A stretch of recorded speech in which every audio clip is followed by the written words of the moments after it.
परब्रह्म तस्मै श्री गुरुवे नमः।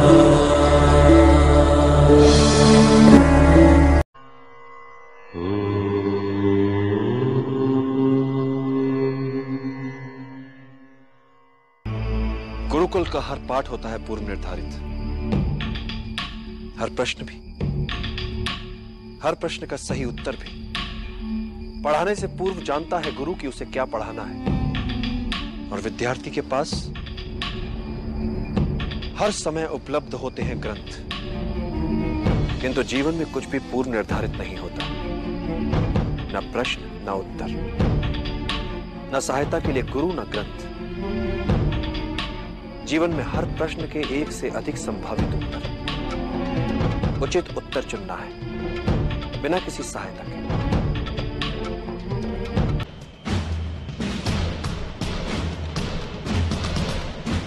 जब तुम्हारे समक्ष एक से अधिक विकल्प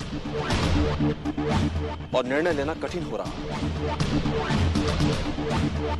तो एकाग्रचित होकर, ध्यान लगाकर अंतरात्मा को सुनने का प्रयास करो।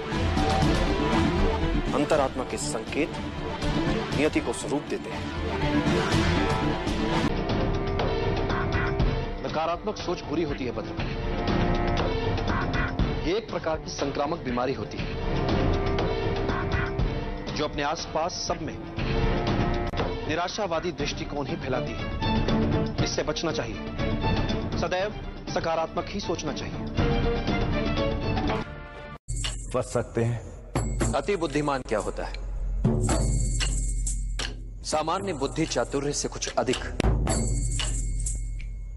संकट में बुद्धिमान नहीं, वो बचेगा जिसमें अनुकूलन की क्षमता अधिक हो, जिसने स्वयं को परिस्थितियों के अनुरूप ढाल लिया हो, वही संकट से बच पाएगा। और यही सार्वभौमिक नियम है।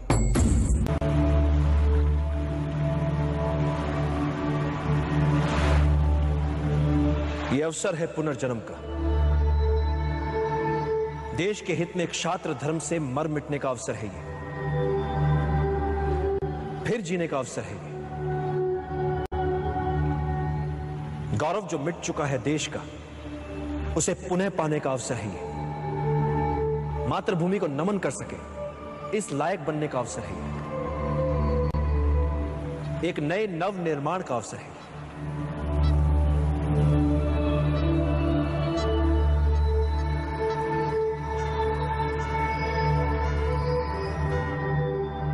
निर्णय आपको लेना है। चाहे तो आप सब अपनी पराजय के साथ जीवन भर सर झुकाकर पशुवत जी सकते हैं, या फिर अपनी मातृभूमि के लिए अपना सर्वस्व न्यौछावर करने के महाअभियान में मेरा साथ दें।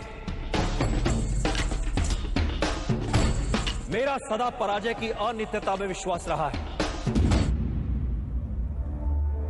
अनित्य होती है पराजय। व्यक्ति चाहे तो फिर से प्रयास कर सकता है विजय के लिए।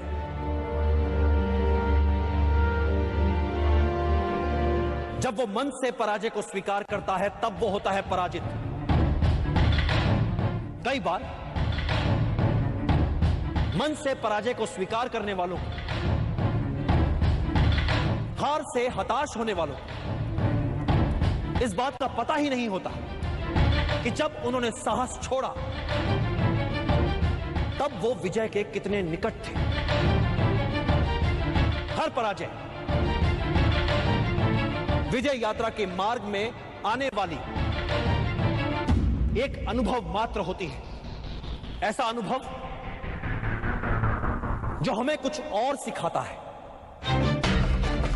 हमारी कमियां हमें बताता है, हमें विजय के और निकट ले जाता है। इसलिए यवनों से मिली पराजय को भुला दीजिए। आइए मिलकर एक बार फिर हम सब एक और प्रयास करते हैं। मिलकर किया हुआ प्रयास कभी व्यर्थ नहीं जाता। मिलकर आज हम अपने देश का एक नया इतिहास रच सकते हैं, एक नया समाज गढ़ सकते हैं, नियति के लिखे तक को बदल सकते हैं। आज हमारे समक्ष जो अवसर है, ऐसा अवसर भाग्यशालियों को ही मिलता है। अपनी मातृभूमि को विदेशी आक्रमणकारियों से मुक्त करवाने का अवसर, अपने ऋण से उऋण होने का अवसर, अपने राष्ट्र के नवनिर्माण का अवसर, अपने गौरव को पुनः प्राप्त करने का अवसर, अपनी मातृभूमि के लिए मर मिट जाने का अवसर। तो आइए अपनी मां की लाज बचाएं, मिलकर इन विदेशियों को मार भगाएं। निर्णय आपको लेना है।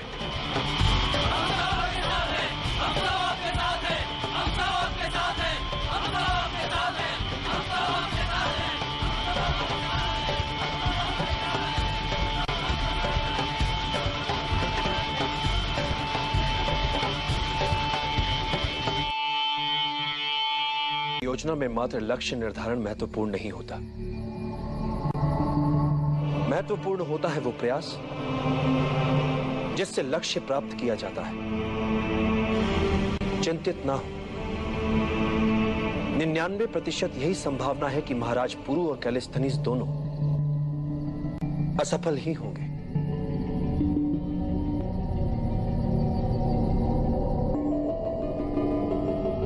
इसीलिए एक और वैकल्पिक योजना है मेरे पास। क्रोध के उन्माद में नहीं होता है समस्या का निदान, किंतु शांत चित्त हर समस्या का हल ढूंढ सकता है। एक बात सदैव स्मरण रखना चंद्रगुप्त, कोई भी नियति जनित समस्या मानवीय क्षमताओं से बड़ी नहीं होती। समस्या मात्र इतनी सी है कि अधिकतर लोग कठिनाइयों को केवल देखते रह जाते हैं, किंतु कुछ लोग कठिनाइयों के बीच रहकर भी अपने लक्ष्य को प्राप्त करने की क्षमता रखते हैं। इतिहास में केवल उन्हीं का नाम लिखा जाता है जो विषम से विषम परिस्थितियों में रहकर भी अपने लक्ष्य को दृष्टि में रखकर दैनिक समस्याओं में बिना उलझे लक्ष्य प्राप्ति के मार्ग में आने वाली कठिनाइयों को समूल सुलझा लेते हैं।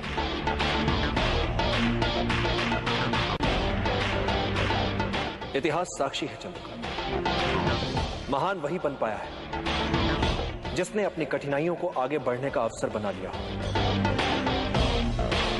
जिसने अपनी कमियों को निर्बलता नहीं अपनी शक्ति बना लिया। असंभव दिखने वाला निर्णय होता क्या है? एक ऐसा कठिन निर्णय जो लिया जा सकता है।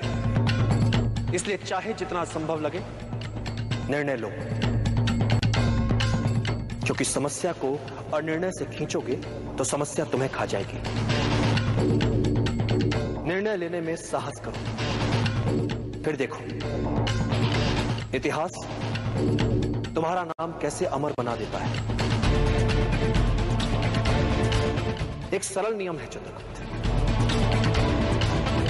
समस्या तुम्हें समाप्त करे उससे पहले समस्या को समाप्त कर दो, जड़ से मिटा दो, ताकि वो अपना सर ही ना हो, ताकि वो अपना सर ही ना हो, ताकि वो अपना सर ही ना हो। सबसे बड़ा शस्त्र मनुष्य की बुद्धि और उसका विवेक होता है। एक बुद्धिमान योद्धा अपने बुद्धि, चातुर्य और विवेक से किसी भी युद्ध में विजयी हो सकता है। फिर परिस्थितियां चाहे कितनी ही विषम क्यों ना हो।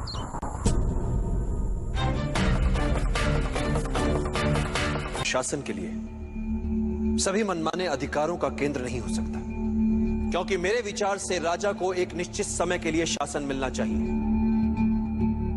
जीवन भर के लिए नहीं।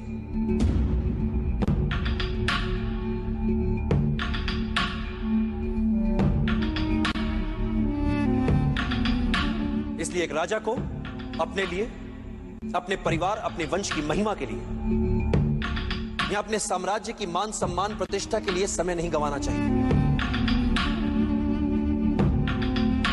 क्योंकि यदि राजा प्रजा की भलाई के लिए कार्य नहीं कर रहा है, प्रजा के जीवन स्तर के विकास के लिए कार्य नहीं कर रहा है, तो प्रजा के लिए क्या उपयोगिता है उसकी?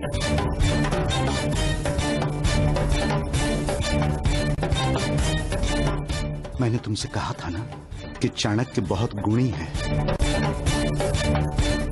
एक राजा का शासन तभी तक तर्कसंगत है जब तक वो प्रजा के हित में है, अन्यथा उसका कोई अर्थ नहीं, कोई औचित्य नहीं।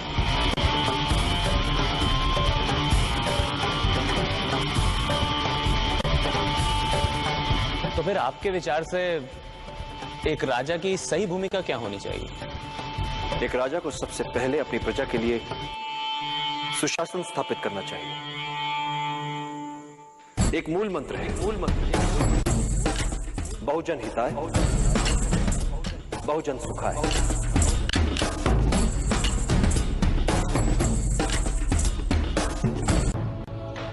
किसी भी योद्धा के लिए युद्ध में सबसे महत्वपूर्ण शस्त्र होता है गति। किसी भी योद्धा के लिए युद्ध में सबसे महत्वपूर्ण शस्त्र होता है गति। शत्रु की शिथिलता का अपनी गति से लाभ उठाओ, अनपेक्षित शैली अपनाओ, उसके असुरक्षित भाग पर आक्रमण करो। आमने सामने के युद्ध में शत्रु की गति को पहले समझो और फिर चौंकाने वाली गति से उसे पराजित कर दो। कुछ महत्वपूर्ण बातें और, परिस्थितियों के अनुकूल शीघ्रता से ढल जाओ, यही विजय की कुंजी है। और युद्ध में मृत्यु के लिए सदा तैयार रहो। जिस घड़ी तुम्हें लगे कि अब कोई मार्ग नहीं बचा, उस समय उनका स्मरण करो जिनके लिए तुम जी रहे हो। नहीं पाता, मैं जब भी कोई योजना बनाता हूं तो उसकी सफलता को लेकर संशय मेरे मन में भी रहते हैं। मैं योजना की परिकल्पना को अनुभव और अंतर्दृष्टि के साथ सोचे समझे संभावित संकटों का ध्यान रखते हुए कार्य में लाने का प्रयास करता हूं।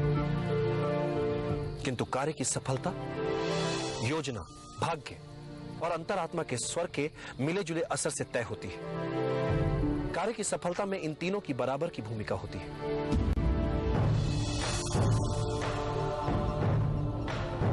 सफलता के लिए अर्जुन की तरह हो पाना उचित रहता है, मात्र लक्ष्य की ओर दृष्टि और कहीं नहीं। तो मैं सचमुच आपकी सहायता कर पाऊंगा। एक शिक्षक का महत्व तो समझ नहीं पा रहे, तो इस अभियान में क्या सहायता करोगे मेरी? माना कि एक साहसी योद्धा एक युद्ध जीतकर दिखा सकता है, किंतु एक शिक्षक किसी साधारण जन को उस युद्ध को जीतने के योग्य बना सकता है। किसी भी युद्ध को जीतने के लिए चुनौती उस युद्ध के लिए अच्छे योद्धाओं को ढूंढने में नहीं है, चुनौती है साधारण जन को युद्ध का कारण बताकर उन्हें असाधारण बनाने में, जो एक शिक्षक ही कर सकता है। तुमसे बिना कोई मूल्य लिए एक सीख देता हूं जिसकी मुझे लगता है आवश्यकता भी है तुम्हें। अपने विचारों को वश में रखो, क्योंकि यही तुम्हारी वाणी बनेंगे। अपनी वाणी को वश में रखो, क्योंकि यही तुम्हारा कर्म बनेगी। अपने कर्मों को वश में रखो, क्योंकि यही तुम्हारी आदत बनेंगे। अपनी आदतों को वश में रखो, क्योंकि यही तुम्हारा चरित्र बनेगी।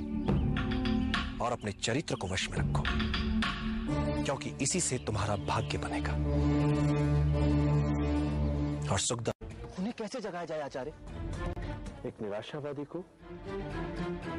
हर अवसर में एक कठिनाई दिख जाती, और एक आशावादी को हर कठिनाई में एक अवसर दिख जाता है। भाग्य के सभी अवसर हमारी आत्मा में सुषुप्त अवस्था में होते हैं। तुम्हें बस उचित समय की प्रतीक्षा करनी है। मैं किसी युद्ध में उलझना नहीं चाहता, किंतु मगध जैसे साम्राज्य में यदि हम उनसे बिना लड़े अपने आप को बचा नहीं पाए, ऐसे में मगध से सीधे युद्ध के अतिरिक्त हमारे समक्ष और कोई विकल्प नहीं बचता। इस युद्ध का सबसे बड़ा संकट, सबसे बड़ी समस्या है हमारे अंदर बैठा भय, अज्ञात से भय जो अतार्किक है, क्योंकि अज्ञात जैसी बात होती ही नहीं है। बातें मात्र कुछ समय के लिए हमसे छिपी हुई हो सकती हैं, कुछ समय के लिए हो सकता है कि हम उन्हें समझ न पाए, तो इससे भय क्यों पाले मन? ये तो संकेत है इस बात कि चलो शत्रु के सामर्थ्य के बारे में और जानो, और जानो, और जानो। अपने हर संशय, हर दुविधा को एक और रखो चलो। कभी किसी और के लिए जीने का प्रयास मत करो, किसी और की दृष्टि में अच्छा बनने की चेष्टा मत करो। हम अकेले आए हैं, अकेले ही जाएंगे। जैसे कर्म करेंगे वैसे ही फल पाएंगे। जो बीत गया उसे भूल जाओ, जो कर रहे हो उस पर विश्वास रखो, जो होगा उसकी चिंता छोड़ दो। बस तुम्हें मात्र अपने कर्म करने, पुरस्कृत करने का कार्य नियति का है, करेगी। अच्छे कर्म अच्छे ही फल लाते हैं।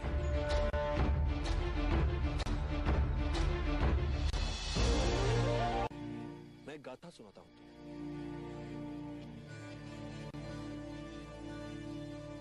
एक बार मार्ग में एक विषैला बिच्छू देखा जो नदी के पानी में डूब रहा था। ब्राह्मण उसे बचाने के लिए पानी से बाहर निकाल लेता है। बिच्छू उसे डंक मार देता है। ब्राह्मण को पीड़ा से तड़प उस बिच्छू को छोड़ना पड़ता है, जो पानी में फिर से जाता है। उसे मरता देख ब्राह्मण उसे पानी से बाहर निकाल लेता है। बिच्छू फिर से उसे डंक मार देता है।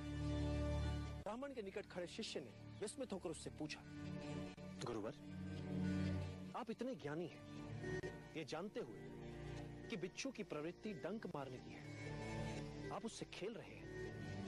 ब्राह्मण कहा, मैं उसे मरने से बचा रहा हूं। शिष्य ने फिर कहा, किंतु वो एक बिच्छू है, वो आपको फिर भी डंक ही मारेगा। तब ब्राह्मण ने कहा, यदि वो एक बिच्छू होकर अपनी डंक मारने की प्रवृत्ति नहीं छोड़ सकता, तो मैं एक मानव उसे बचाने की प्रवृत्ति कैसे छोड़ सकता हूं?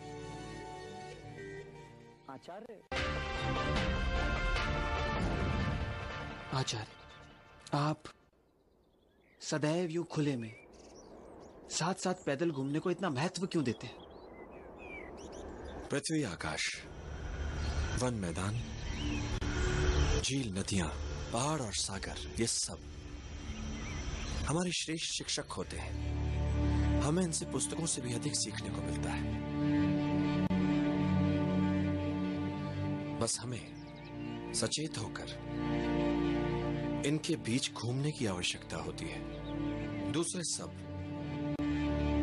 जब युद्ध में आकंठ डूबे हो, तब तुम्हारा अपने वातावरण को लेकर ज्ञान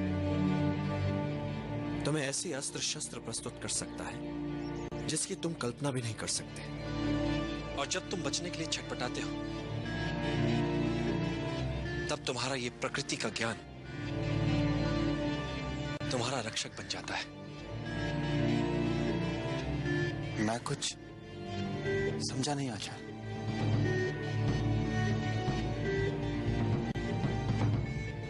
पेड़ों को जानकर हम धैर्य का अर्थ समझते हैं। घास को जानकर हम बने रहने का हट समझ पाते हैं। प्रकृति में हर वस्तु के होने का एक अनूठा कारण होता है। यदि तुम इन सब की विशेषताओं को जानते हो, तो तुम सदैव शत्रु से एक हाथ आगे रहते हो।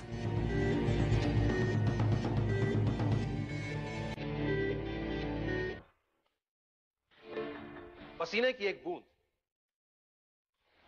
बहुत सा व्यर्थ का रक्तपात बचा सकती है। कोई भी बड़ा कार्य करने के लिए मात्र उचित योजना ही आवश्यक नहीं है, उस योजना में संपूर्ण आस्था की भी आवश्यकता होती है। योजना यदि अच्छी है तो उस अभियान को पूरा करने वाले निर्णय भी अच्छे होंगे। इसलिए गुणीजन कह गए, अच्छी योजनाएं असंभव दिखने वाले स्वप्नों को भी जीवंत बना सकती।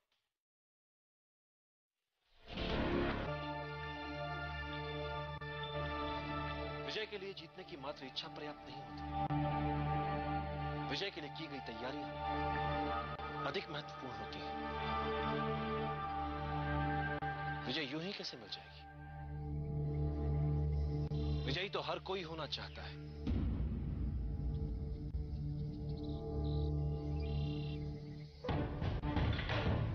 किंतु विजयी होने के लिए हर कोई समुचित तैयारियां नहीं करता।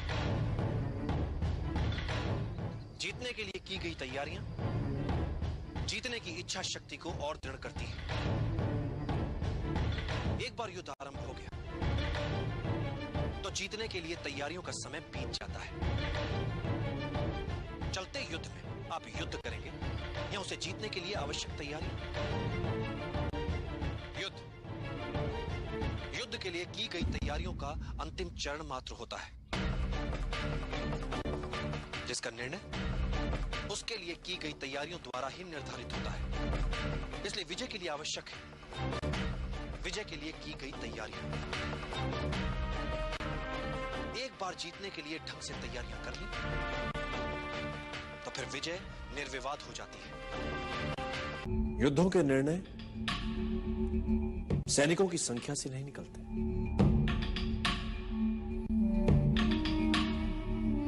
यदि तुम अपने शत्रु को जानते हो, तुम स्वयं को जानते हो, तो तुम्हें 100 युद्धों के परिणामों से भयभीत होने की आवश्यकता नहीं है। किंतु यदि तुम ना तो स्वयं को जानते हो ना ही अपने शत्रु को, तो तुम्हें विजय के साथ पराजय के लिए सदैव तत्पर रहना चाहिए। और यदि तुम स्वयं को भी नहीं जानते, शत्रु को भी नहीं जानते, तो तुम्हें हर युद्ध में पराजय का मुख देखना पड़ेगा। तुम्हें समझदारी ज्ञान में नहीं, कल्पनाशीलता में होती है।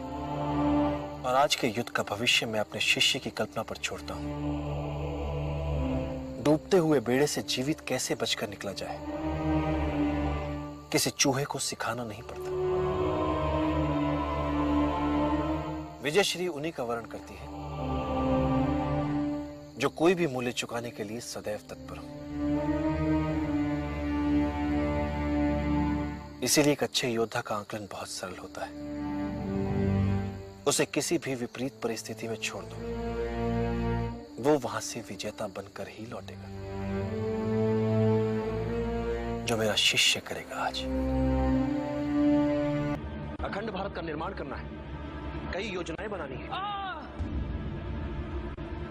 जल गया ना हाथ? कैसा मूर्ख है तू, इतनी सी साधारण बात भी नहीं समझता। तरकारी का पात्र गर्म है तो किनारे किनारे से खा। अब तो बीच में हाथ डाल देगा तो हाथ तो जलेगा ना मूर्ख।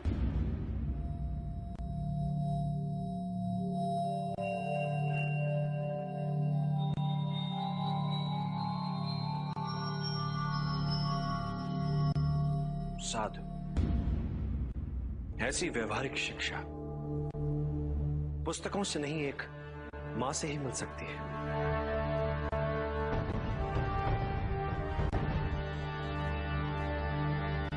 अब समझ आई मुझे मेरी भूल। सीधे पाटलिपुत्र में हाथ डाल दिया। हाथ तो जलना ही था।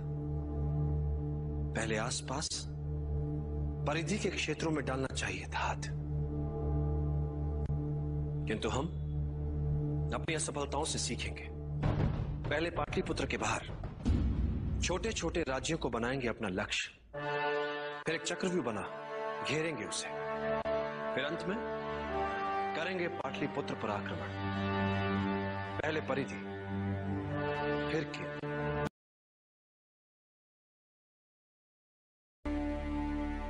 एक राजा को सदैव बुद्धि से शासक और मन से साधारण प्रजा का हितैषी बने रहना चाहिए। राजा वो व्यक्ति होता है जिसे बहुजन के हित में सामाजिक संतुलन बनाए रखने के लिए चुना जाता है। प्रजा ही अपने लिए एक राजा को चुनती है। इसलिए एक सच्चा राजा वो होता है जो अपनी प्रजा के हितों के उत्तरदायित्व का वहन करता है।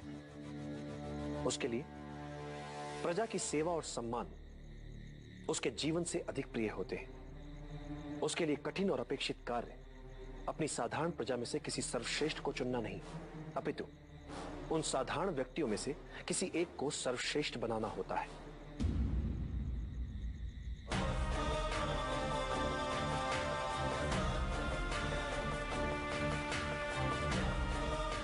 एक राजा के लिए सबसे बड़ी चुनौती होती है पूरे देश को सफलता और समृद्धि के महान लक्ष्य को प्राप्त करने के लिए न केवल उन्हें प्रेरित करे, अपितु प्रजा के लिए ही उन्हें प्राप्त करके भी दिखाए।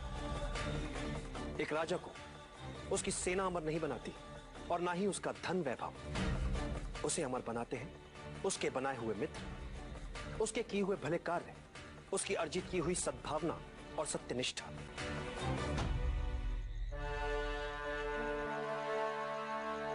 एक योग्य राजा कभी अपने शत्रुओं से नहीं डरता, अपितु शत्रु स्वयं एक राजा से डरते हैं। और एक कुशल राजा वो है जो इसी डर का अपने लाभ के लिए प्रयोग करने में सक्षम होता है। और बुद्धिमान राजा वो है जो राजा का कर्तव्य निभाते हुए भी ये कभी नहीं भूलता कि वो एक साधारण व्यक्ति ही है, जैसा कि प्रजा में एक साधारण व्यक्ति होता है।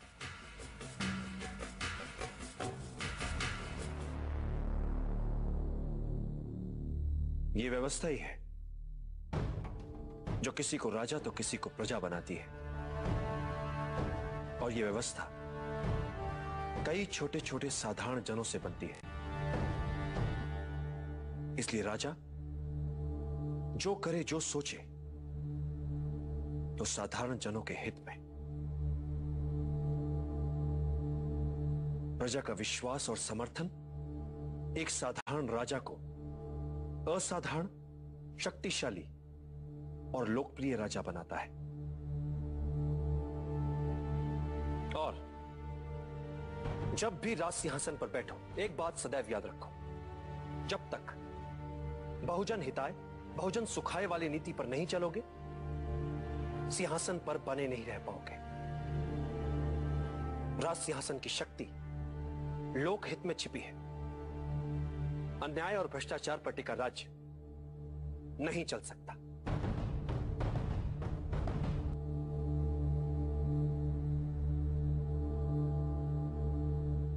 वचन देता हूं आचार्य, मैं सदैव आपकी अपेक्षाओं पर खरा उतरने का प्रयास करता रहूंगा। हमारा कार्य हो जाएगा।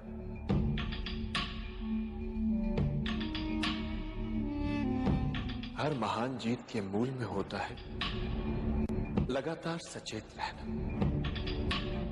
हर संभावित समस्या का पहले से आंकलन कर पाना।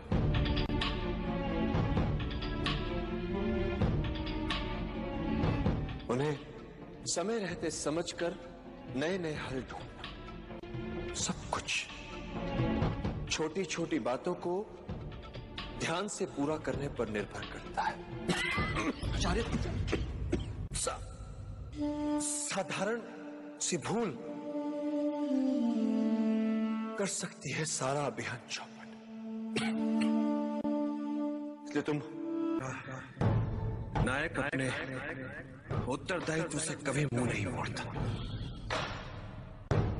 जैसे सफलता का सारा श्रेय अभियान के नायक को जाता है, वैसे ही एक सच्चे नायक को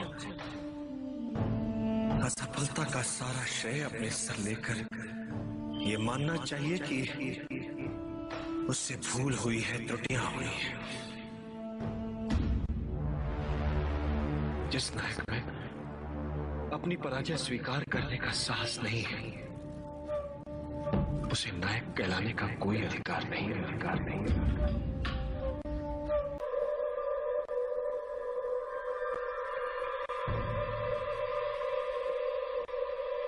सफलता घेरे तुझे, मार्ग हो अवरुद्ध, पास ना हो धन तेरे, और काम हो अपार, भाग मत कर प्रयास।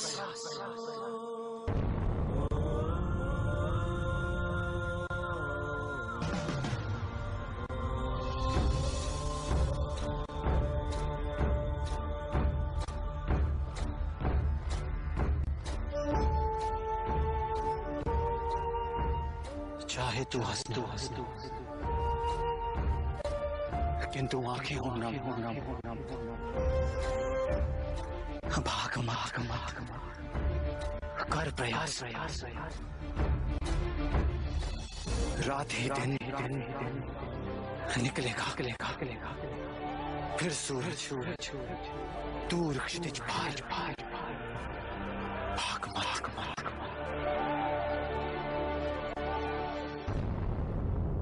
कर प्रयास।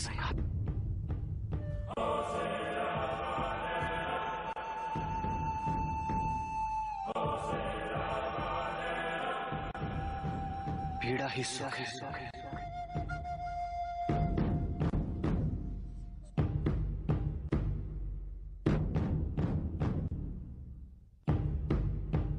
विष्णु को पीड़ा ही सुख है। पीड़ा ही सुख है। सुखी है पीड़ा, सुखी है पीड़ा।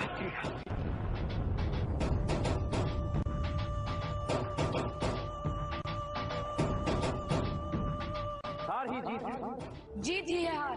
भाग मत कर प्रयास, भाग भाग मत मत कर प्रयास, भाग मत कर प्रयास, भाग मत कर प्रयास, भाग मत।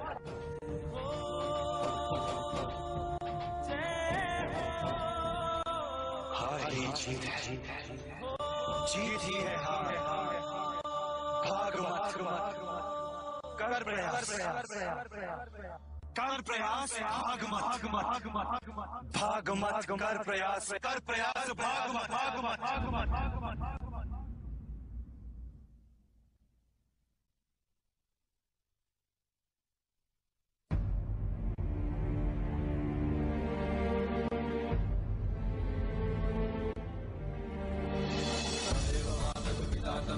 तमेव